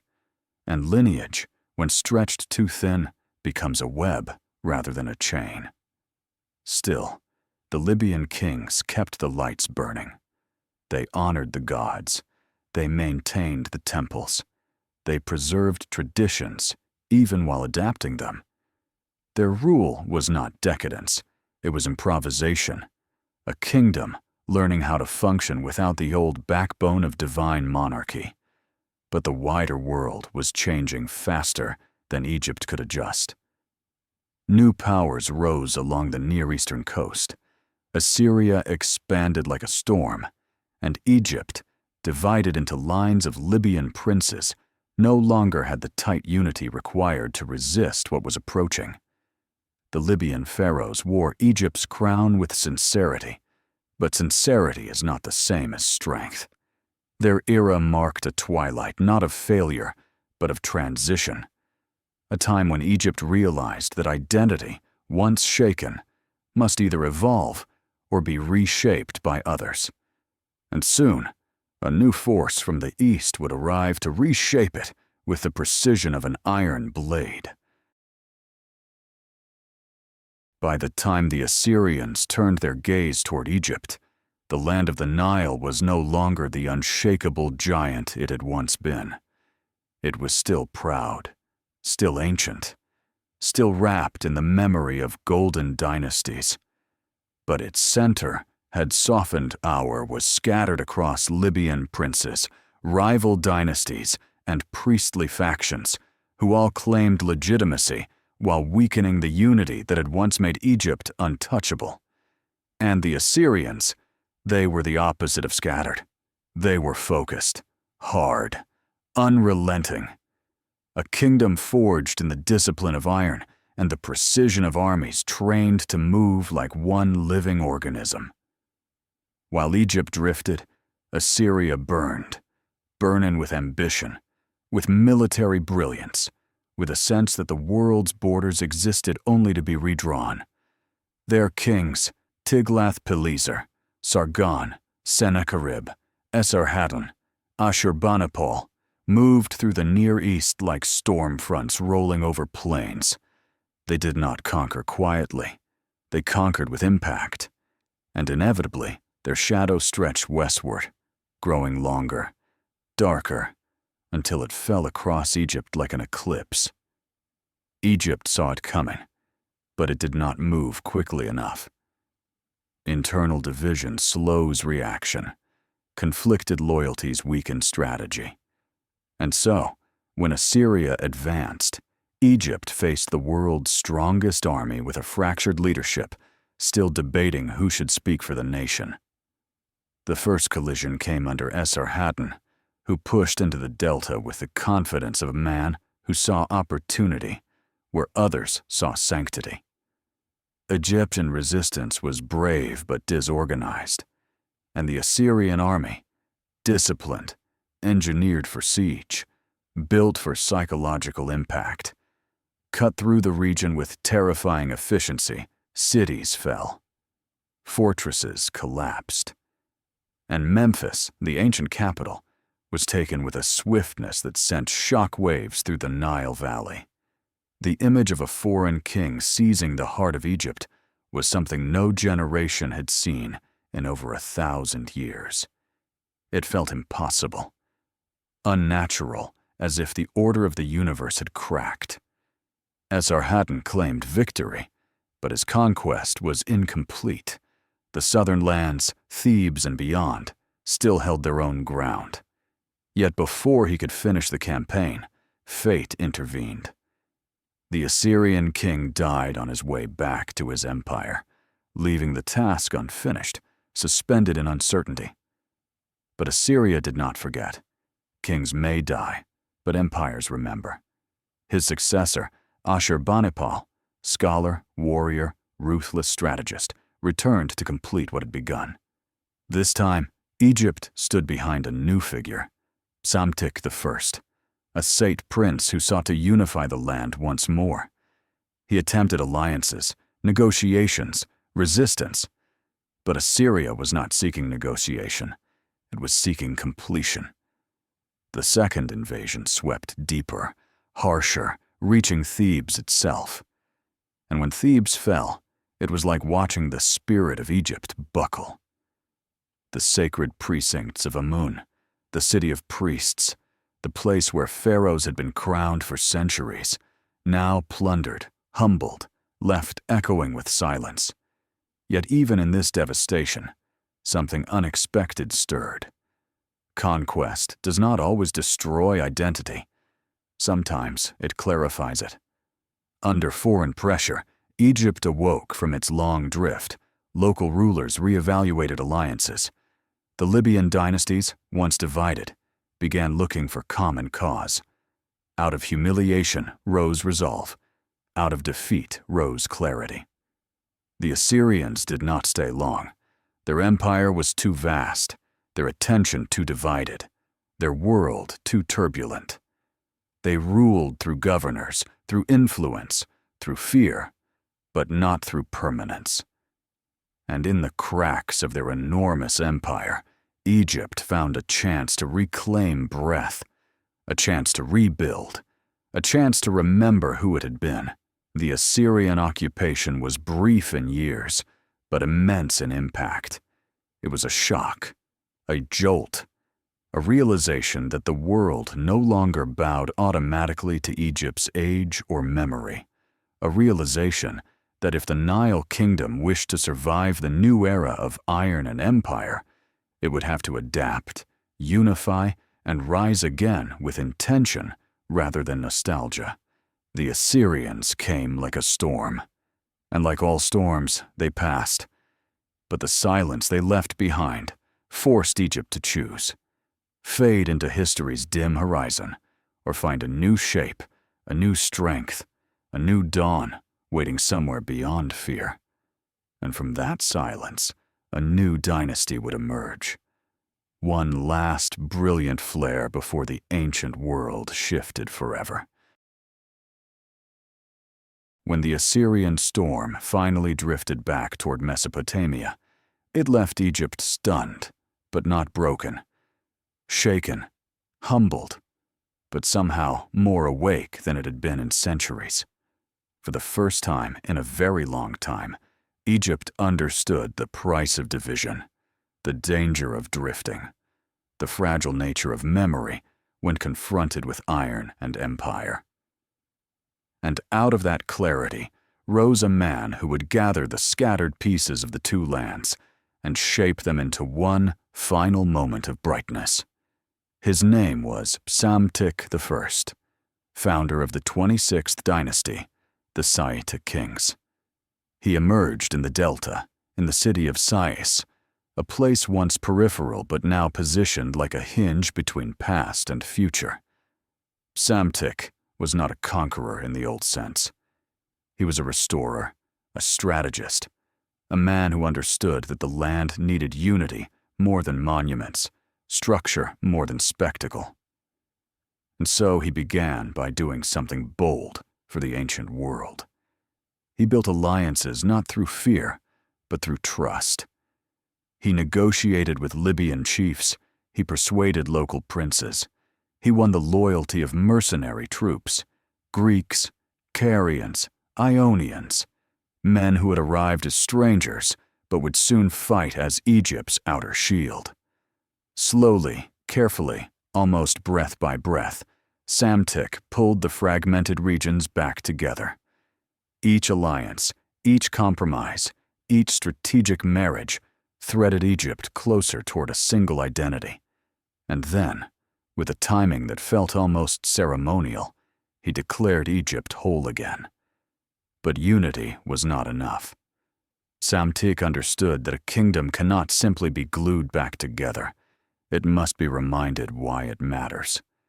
and so he turned to the oldest tools of Egyptian statecraft: tradition, ritual, memory. He revived ancient ceremonies long neglected. He restored temples not just as buildings, but as centers of meaning. He brought scribal schools back to prominence, encouraging a return to classical forms of writing and art. Under Psamtik, Egypt rediscovered its own voice, not the voice of empire, not the voice of conquest, but the voice of identity. The result was a cultural blossoming so elegant, so deliberate, that historians would later call it an Archasing revival. Statues were carved in the style of the Old Kingdom. Reliefs echoed the precision of the Middle Kingdom. Poetry, hymns, administrative texts all carried the shape of centuries-old forms, as if Egypt were flipping through its own memories and choosing the versions it wished to keep. But beneath this revival lay something more tender. Egypt knew, perhaps for the first time, that its golden age would not return. And so the Sate kings did not try to recreate the past. They honored it, held it, used it as a compass to guide a future that could never fully match what had been. This made their achievements feel different from earlier dynasties, not triumphant, reflective, not explosive, graceful. A civilization catching its breath before the world changed again. Under Psamtik's successors, Necho II, Psamtik II, Apries, Amasis, Egypt stayed steady. The Sate navy explored the Mediterranean. Greek cities along the coast flourished under Egyptian patronage. Trade pulsed along the Nile. Even the arts of daily life, pottery, weaving, household craft, carried a clarity and confidence that suggested a society finally exhaling after centuries of tension. But while Egypt revived internally, new giants were rising beyond its horizon. The Neo-Babylonian Empire pressed westward. In the east, a young power stirred in Persia, gathering strength with the quiet intensity of a tide, preparing to rise. Egypt felt the pressure. Borders tightened. Diplomacy became more delicate. The world was no longer shaped by ancient kingdoms alone. It was entering an age of empires measured not in centuries, but in momentum. Still, the Sate kings held the line, not with the arrogance of earlier dynasties, but with the calm resilience of a civilization determined to honor its memory for as long as the wind allowed.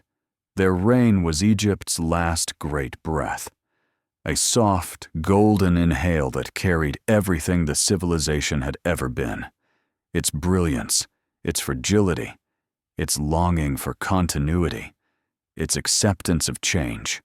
When the breath finally left, taken by a Persian king named Cambyses, Egypt did not fall with the shock of collapse. It simply exhaled, slowly, gracefully, like a flame surrendering to dusk. The Sate revival did not save Egypt from the future, but it gave Egypt the dignity of choosing how it stepped into it, with awareness, with coherence, with a final moment of calm before the world shifted forever.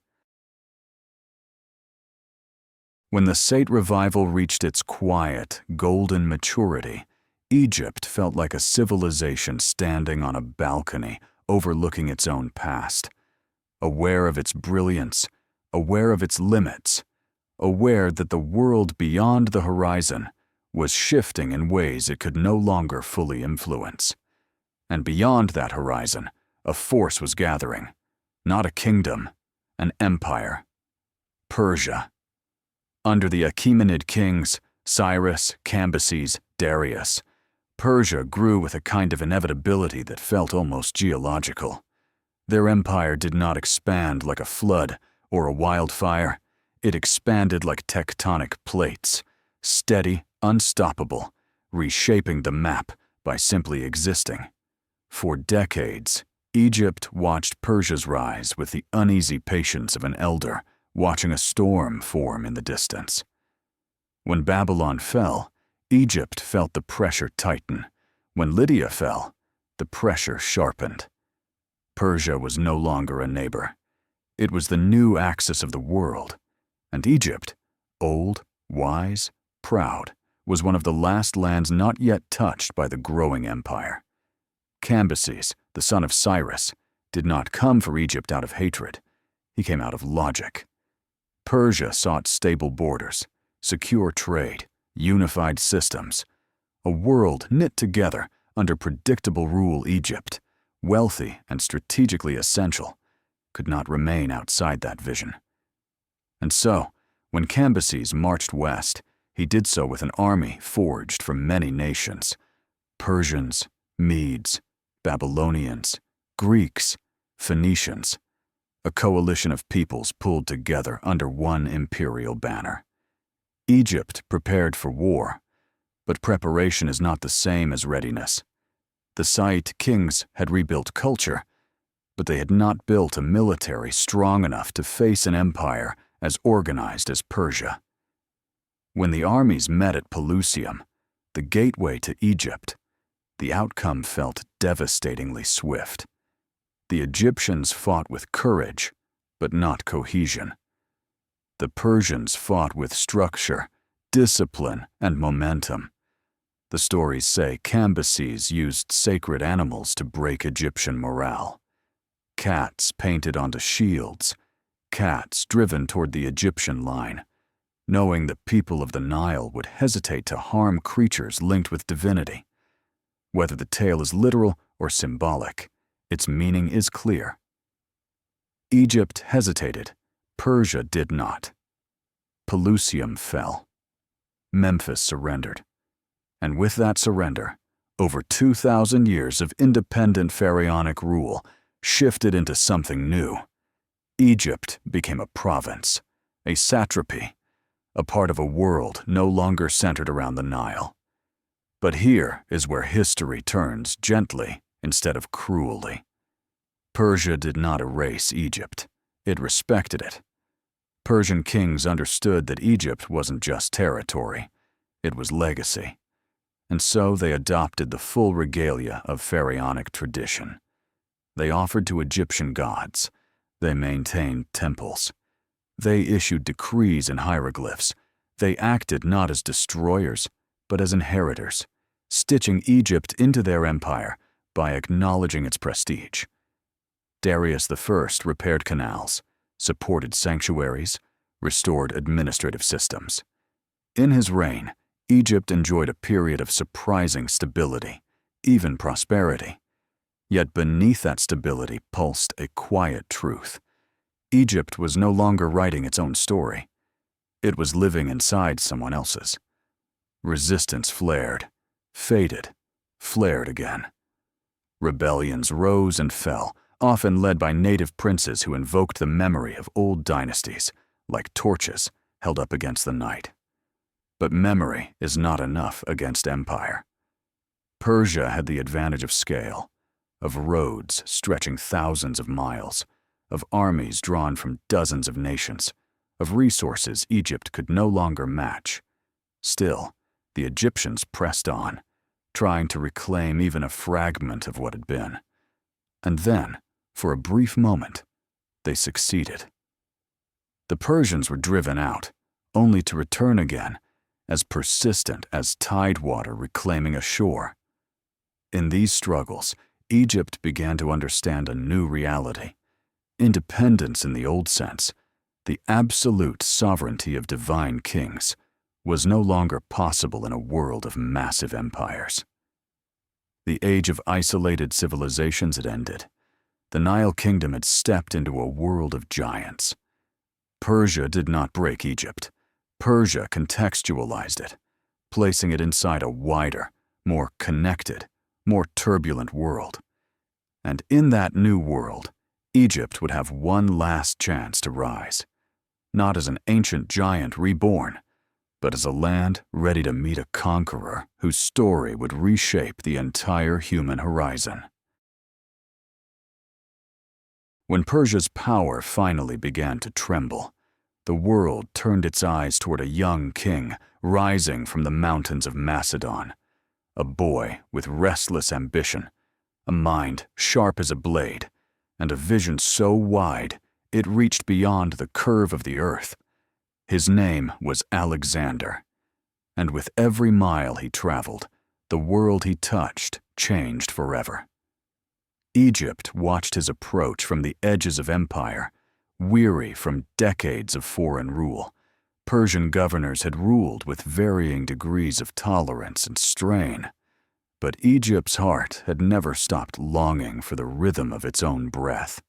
By the time Alexander crossed into the land of the Nile, the people saw not just a conqueror, but a possibility, a reset, a turning of the cosmic wheel. And so, when he entered Memphis, there was no grand battle, no desperate stand. Egypt welcomed him with a calm, almost ceremonial, as though recognizing that history had chosen a new chapter. And resistance would only delay the inevitable. Alexander understood the weight of the moment. He dressed in Egyptian ceremonial garb. He offered sacrifices to Apis. He allowed the priests to crown him not merely as a foreign overlord, but as Pharaoh, a son of the gods, a rightful bearer of the double crown. It was not flattery, it was strategy. And yet, beneath the strategy, there was a strange sincerity. Alexander admired ancient cultures. He sought not just to rule them, but to be woven into their stories. Egypt, with its temples, its timeless memory, its old magic, felt to him like a star he had been chasing long before he ever reached it. And then, in a moment that would outlive empires, he traveled west along the Mediterranean coast and chose a spot of wind and water to build something new. Alexandria, a city that would become a lighthouse for the mind, a crossroads for scholars, merchants, philosophers, travelers. A city that would one day house the greatest library the ancient world had ever known. A city where Greek thought, Egyptian wisdom, Jewish scholarship, and later Roman order would merge like rivers flowing into the same sea. Alexander stayed in Egypt only briefly. Conquests called him eastward, Persia, India, horizons yet unnamed. But the imprint he left reshaped Egypt more profoundly than any foreign ruler before him. When he died at just 32, his empire fractured like glass under pressure. And Egypt fell to one of his generals, Ptolemy, a man who understood that ruling Egypt required something different from ruling Macedon or Babylon. Ptolemy did not try to erase Egypt. He embraced it. He took the title of pharaoh, married into Egyptian lines, respected the priesthood, funded temples, and thus began the Ptolemaic dynasty, the last line of pharaohs, a blend of Greek intellect and Egyptian ritual, foreign origin wrapped in native tradition. Under the Ptolemies, Egypt became something new, cosmopolitan, scholarly, economically bold. Alexandria thrived as the beating heart of the Mediterranean world, its harbor filled with ships from every corner of the known earth. Its museum and library attracted thinkers whose ideas still shape the way humans dream and reason. But behind the brilliance was complexity, power struggles, family rivalries, shifting alliances with Rome. And as centuries passed, Egypt found itself caught in the gravity of a new rising force, the Roman Republic, soon to become the Roman Empire. The last of the Ptolemies, Cleopatra VII, tried to hold the line. She spoke Egyptian when her ancestors had not. She understood politics as theater, diplomacy as art, identity as shield. She maneuvered with Julius Caesar, then Mark Antony, attempting to carve a path where Egypt might stand independent in a world of giants. But history had already set its tide. After Cleopatra's fall, Egypt became a province of Rome, not through cultural collapse, but through political defeat. And with that final shift, the age of pharaohs, of divine kingship stretching back more than 3,000 years, came to its quiet close. Yet Egypt did not vanish. It transformed. It became Roman, then Byzantine, then Arab, then Ottoman, then modern, changing shape while carrying its past like a river carries minerals from distant mountains. Even now, the echoes remain, in the stones of Luxor, in the shadow of the pyramids, in the painted coffins, the temples carved into cliffs, the stories of kings and queens whose names survived the slow erosion of time. The pharaohs are gone, but the world still feels their gravity. And as we close this long journey through their rise, their brilliance, their mistakes, their resilience, we return to the truth that guided every era of Egypt's story. No civilization lasts forever, but some civilizations teach us how to listen to time. And Egypt, with its river, its gods, its people, its endless horizons, remains one of the clearest voices the ancient world ever gave us. This is the end of their reign, but never the end of their memory. Egypt's story does not end with a crown laid down or a dynasty fading into dusk. It ends the way a river ends, not in silence, but in transformation. For more than 3,000 years, pharaohs walked between heaven and earth, carrying the fragile weight of order on their shoulders, building, dreaming, rising, falling, always returning to the same simple truth, that nothing lasts, yet everything leaves a trace. The temples may crumble, the names may wither, the kingdoms may vanish beneath sand and time. But the idea of Egypt, the pulse of its belief, the quiet certainty that the world is shaped by balance, still travels through us like a soft undercurrent.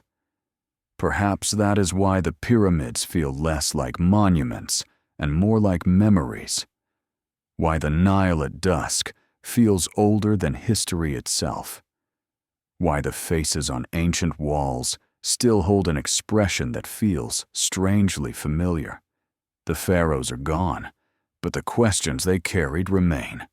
How do we hold order in a world built from change? How do we face the horizon, knowing our stories are brief? And what does it mean to leave something behind that time cannot swallow? Tonight, as the desert cools and the stars rise in their slow, patient rhythm, we close this journey, not with an ending, but with a continuation. Because Egypt never truly disappears. It drifts, it shifts, it becomes part of the world's long breath, and somewhere between the river and the sky, between memory and dream, its voice still whispers, soft, ancient, unbroken.